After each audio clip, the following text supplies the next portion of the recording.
कभी कभी असल कहानी वो नहीं होती जो हमें दिखाई जाती है। असल कहानी वो होती है जो हमसे छुपाई जाती है। जब कोई कत्ल होता है तो सबका ध्यान एक ही सवाल पर होता है कि कातिल कौन है, लेकिन असल सवाल ये होना चाहिए कि कत्ल क्यों हुआ। DHA कराची एक महंगा तरीन इलाका। वहाँ 6 जनवरी 2025 को एक मुस्तफ़ा नामी लड़का लापता होता है और फिर कुछ दिन बाद उसकी जली हुई लाश मिलती है। पहले किडनैपिंग का केस बना, फिर कत्ल का, और जब पुलिस ने इसकी मजीद इन्वेस्टिगेशन की तो फिर कुछ ऐसी डिटेल सामने आती हैं जो किसी भी आम केस से बहुत अलग होती हैं। कराची का एक पोश इलाका DHA, वहाँ 23 साल का BBA का एक स्टूडेंट जिसका नाम मुस्तफ़ा आमिर होता है, उसके अगवा और कत्ल होने का केस सामने आता है। पाकिस्तान में DHA को एक महंगा और एलीट इलाका माना जाता है जहाँ मोस्टली अमीर लोग रहते हैं। इस केस को सिंपल करने के लिए मैं आपको इस स्टोरी के मेन कैरेक्टर्स का एक शॉर्ट इंट्रो दूंगा। इस केस में 4 मेन कैरेक्टर्स हैं। पहला मुस्तफ़ा आमिर जो कत्ल हुआ। BBA लास्ट ईयर का स्टूडेंट था जिस पर यह इल्ज़ाम भी है कि वो ड्रग डीलर है। दूसरा अरमगान जो मुस्तफ़ा का करीबी दोस्त है जिस पर कत्ल का इल्ज़ाम है। वो अपने दोस्त मुस्तफ़ा से डोप खरीदता था। इस डोप की 5 ग्राम की मलकियत 2.5 लाख रुपए थी। तीसरा शरास जो वाक़या के वक़्त अरमगान के साथ मौजूद था जिस पर यह इल्ज़ाम है कि वो भी इस कत्ल में अरमगान के साथ इन्वॉल्व था, जबकि शरास का ये कहना है कि सब कुछ अरमगान ने किया है। 4th नंबर पे है एक लड़की, मुस्तफ़ा की गर्लफ्रेंड, जिसका इस मामले में क्या रोल है अभी तक क्लियर नहीं हुआ, लेकिन वो लड़की इस कत्ल के फ़ौरन बाद मुल्क छोड़ के भाग जाती है। कुछ लोग इस लड़की पर भी शक कर रहे हैं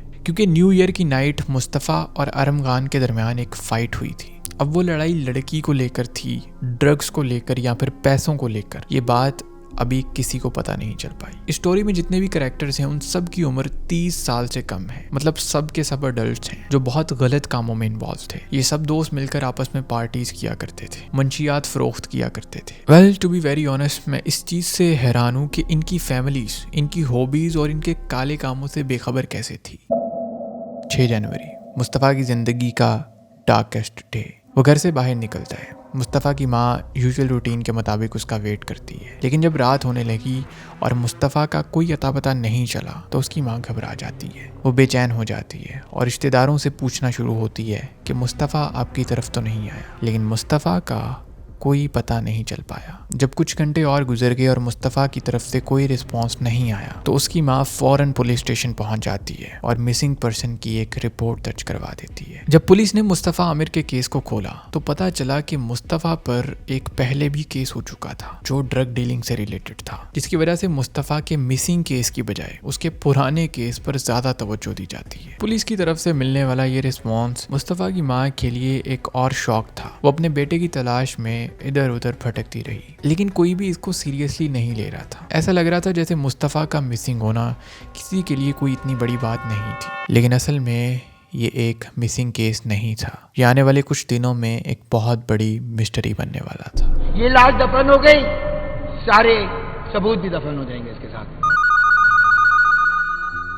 2-3 दिन बाद मुस्तफ़ा की वालिदा को एक अननोन इंटरनेशनल नंबर से मैसेज रिसीव होता है जिसमें मुस्तफ़ा के लिए 2 करोड़ रुपए की डिमांड की जाती है। ऐसा मोस्टली आपने फिल्मों में देखा होगा, पहले किसी को किडनैप किया जाता है और फिर पैसों की मांग की जाती है। जब ये वाकया हुआ तो मुस्तफ़ा की वालिदा ने पुलिस में ये बात बताई। उसके बाद पुलिस इस केस को थोड़ा सीरियस लेना शुरू कर देती है। अब पुलिस मुस्तफ़ा की आखिरी लोकेशन का पता लगाने की कोशिश करती है, लेकिन यहाँ पे उनको एक बहुत बड़ा मसला फेस करना पड़ता है। वो था मुस्तफ़ा के पास नॉन PTA फ़ोन का होना जिसमें सिम नहीं थी, इसलिए उसे ट्रेस करना मुश्किल था।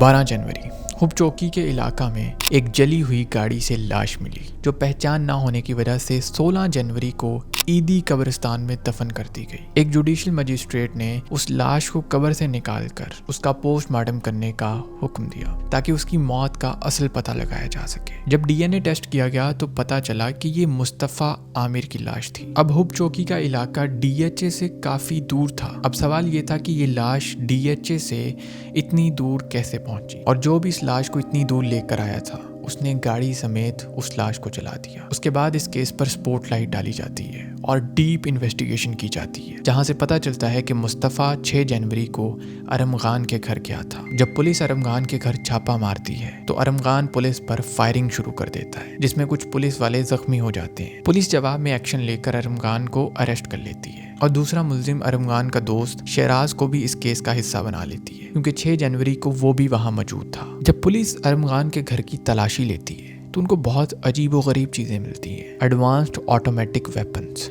ये कोई आम गन्स या वेपन्स नहीं थी, ये थी मशीन्स गन, स्नाइपर्स, ऐसे हथियार जो पाकिस्तान में किसी आम बंदे के पास नहीं होते। 64 लैपटॉप्स। अब सवाल ये था कि एक घर में इतने लैपटॉप्स क्यों थे। उसके अलावा मल्टीपल फोन्स और कुछ ड्रग्स भी वहां से मिले। और ये घर सिर्फ एक घर नहीं था, ये एक क्लब था जहां पार्टीज की जाती थी। जब अरमगान के वालिद से पूछा गया तो उसने कहा कि हमारा सॉफ्टवेयर डेवलपमेंट का बिजनेस है, इसलिए घर में इतने सारे लैपटॉप्स और मोबाइल फ़ोन मौजूद थे। और जब उसके वालिद से पूछा गया कि जब आपका बच्चा बेकसूर था तो उसने बदले में पुलिस को फायर क्यों किए एंड ये सारी एडवांस्ड वेपन्स घर में क्यों रखी गई हैं, तो उसका उन्होंने जवाब दिया कि मेरा बेटा डर गया था कि शायद पुलिस उसके बेटे का डाटा या सॉफ्टवेयर चुराने आई है। अब ये बहुत इलॉजिकल बात थी। पुलिस को किसी के डाटे से क्या ही फर्क पड़ता है। और वेपन्स के बारे में उन्होंने कहा कि ये हमने अपने सेल्फ डिफेंस के लिए रखी हैं और मैं एक रॉक स्टार हूँ और मुझे ऐसी चीजों का शौक है। सिंध के एक्टिंग प्रोसिक्यूटर जनरल मुंतजिर मेहदी ने सिंध हाई कोर्ट में दरखास्त दी, जिसमें ATC एंटी टेररिज्म कोर्ट के फैसले को चैलेंज किया गया। ATC ने अरमगान को पुलिस के फिजिकल रिमांड के बजाय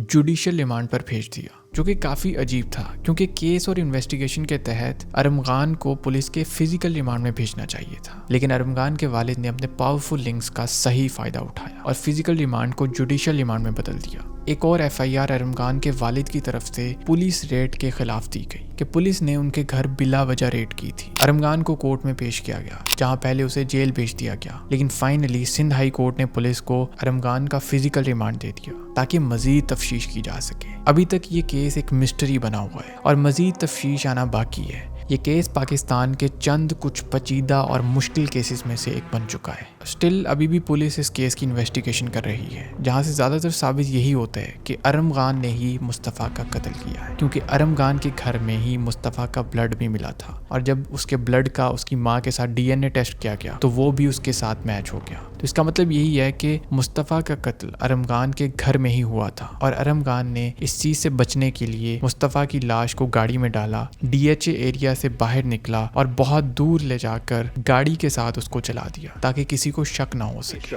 पुलिस ने दावा किया कि मरकजी मुल्जिम अरमगान ने दौरान तफ्तीश एतराफ़ जुर्म कर लिया है। मुल्जिम की निशानदेही पर उसके घर से चीजें बरामद कर ली गई हैं, जिनमें सिक्योरिटी गार्ड के कमरे में छुपाई गई रॉड भी शामिल है। अरमगान ने साकिब वल्द उस सलमान गनी के नाम से 40 शनाख्ती कार्ड भी बनवा रखा था। तफ्तीशी हुक्काम के मुताबिक मुल्जिम के मोबाइल का डेटा अनलॉक नहीं हो सका। मिलता हूँ आप लोगों से नेक्स्ट वीडियो में। अपना बहुत ज़्यादा ख्याल रखिएगा, दुआ में याद रखिएगा। फेलिक्स को दीजिए इजाज़त।